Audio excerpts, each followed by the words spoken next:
Hey vous, j'espère que vous allez bien. Je suis ravie de vous retrouver aujourd'hui pour un update lecture spéciale comics. Je vais donc vous présenter mes 4 dernières lectures comics.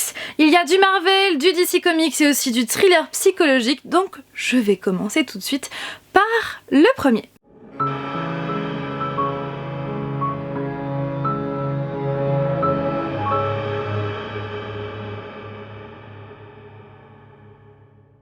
Je commence donc avec Punisher, le one-shot La Section par Garth Ennis et Goran Parlov chez Marvel Panini Comics.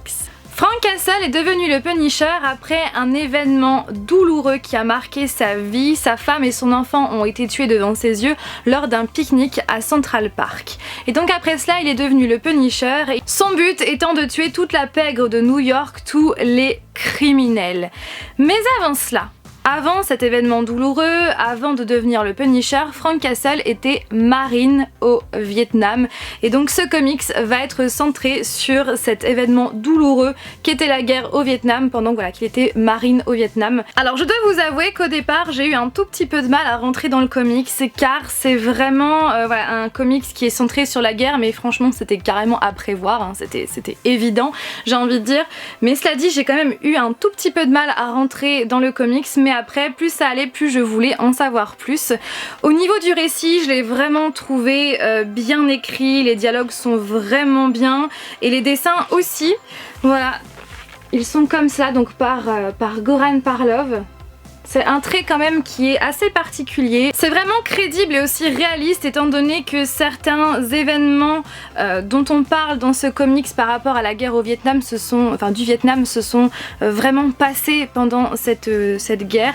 Et du coup l'auteur a incorporé le Punisher dans ces événements qui se sont vraiment réalisé, donc j'ai trouvé ça vraiment très réaliste et j'ai trouvé que c'était vraiment une très bonne idée. En plus ça nous permet d'en savoir plus sur la guerre du Vietnam. J'ai trouvé vraiment ce comics bien construit puisqu'on a des moments du présent avec les anciens de la section dont faisait partie Frank Castle, et on a aussi donc des flashbacks de la guerre du Vietnam. Donc j'ai trouvé ça vraiment très intéressant parce qu'en fait ce sont les anciens de la section qui racontent l'histoire et du coup là on passe au flashback et c'est bien construit. Ce comics fait vraiment réfléchir sur qui était Frank Castle avant de devenir le Punisher, et aussi le comics nous montre vraiment ce qu'est la guerre au sens large. C'est vrai que dans sa globalité, au niveau du comics, c'est vraiment la guerre au sens large plus que le passé du Punisher. Je sais pas si vous comprenez, si vous voyez ce que je veux dire.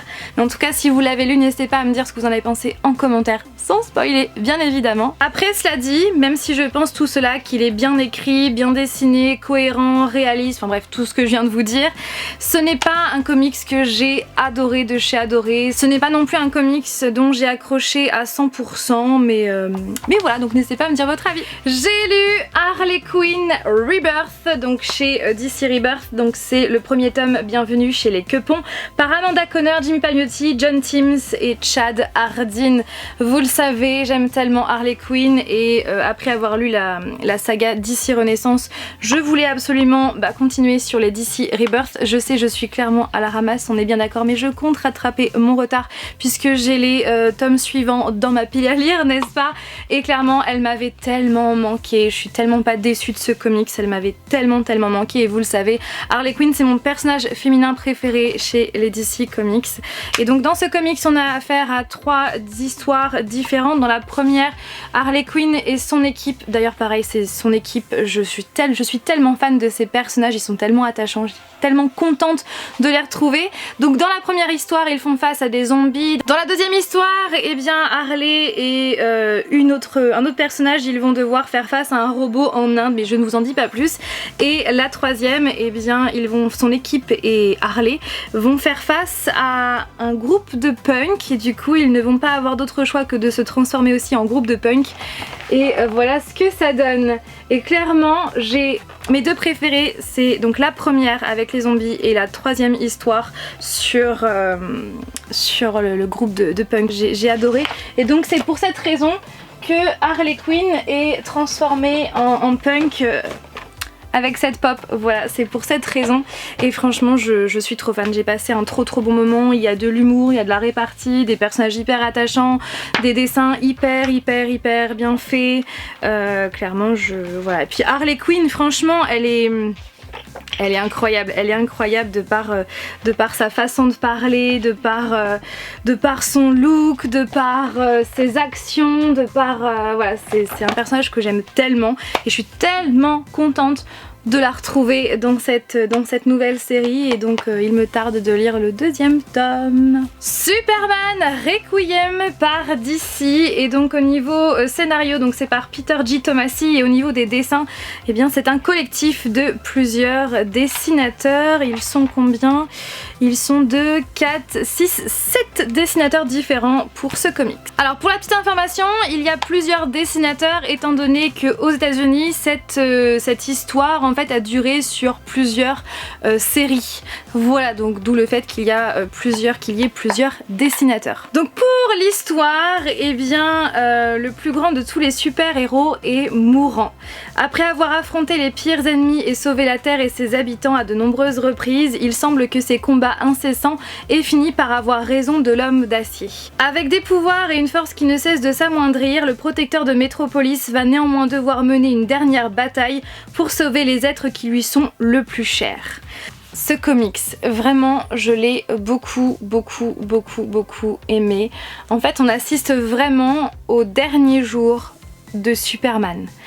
Ce n'est pas du tout un spoiler, pas du tout, puisque c'est dit dans le résumé, Superman va mourir. Et donc dans ce comics, on va assister à ses derniers jours, aux adieux avec ses proches, donc du coup on revoit plein de personnages et ça j'ai trouvé ça extrêmement bien, extrêmement touchant, mais tellement, vraiment. On est aussi face à un Superman qui est affaibli et qui est aussi peut-être aussi plus humain. On suit aussi les derniers combats de Superman et même quand il ne va pas bien, qu'il est au plus mal, qu'il est affaibli parce qu'il va mourir, eh bien il ne cesse de penser au bien des autres, il ne cesse de vouloir aider son prochain, même dans les moments les plus noirs, les plus sombres. Et c'est vraiment un récit qui est d'ailleurs complet puisque c'est un one shot que j'ai vraiment beaucoup aimé. Je l'ai trouvé tellement touchant. La fin m'a déchirée. Franchement, la fin m'a déchirée. Au niveau des dialogues, ils sont vraiment bons, c'est comme je vous l'ai dit touchant, les dessins sont vraiment très bien faits. Après, j'ai trouvé qu'il y avait quand même quelques incohérences au niveau des dessins du fait que que les dessins aient été réalisés par différents dessinateurs, mais voilà, c'est dû au fait aussi, comme je vous l'ai dit, que aux États-Unis, ça a duré plusieurs séries. Voilà, et franchement je vous le conseille si vous avez envie de lire du Superman. Après ce n'est pas hyper joyeux, voilà, comme vous avez pu le comprendre. Et pour terminer, j'ai lu Le Patient de Timothée Le Boucher chez les éditions Glénat que j'avais reçu de leur part il y a quelques temps et je les en remercie encore. La police va arrêter une jeune fille errant dans la rue. Cette jeune fille a un couteau plein de sang dans les mains. Donc forcément la police va se rendre au domicile de la jeune fille et c'est là qu'ils vont découvrir avec effroi le massacre de la rue des Corneilles. Toute sa famille a été assassinée, massacrée. Toute non. Il y a un survivant, Pierre Grimaud, son frère. Et donc on va retrouver Pierre Grimaud 6 ans plus tard qui vient de se réveiller d'un profond coma. Pierre qui avait 15 ans au moment du massacre, et bien maintenant il a 21 ans et donc quand il se réveille il est désorienté, il est paralysé également et il souffre d'une amnésie partielle. Il va donc être pris en charge par Anna Kiefer, une psychologue qui est spécialisée en victimologie et en criminologie. Pendant leur séance, Anna va tenter de l'amener à se souvenir des circonstances du drame malgré sa perte de mémoire. Et Pierre va lui parler de la présence mystérieuse d'un homme en noir qui hante ses rêves, qui serait donc la probable réponse inconsciente à son traumatisme. Touchée par son histoire, elle se met même à le prendre en affection. Et petit à petit, une véritable complicité va s'installer entre eux. Anna n'imagine pas à quel point ce patient va changer sa vie.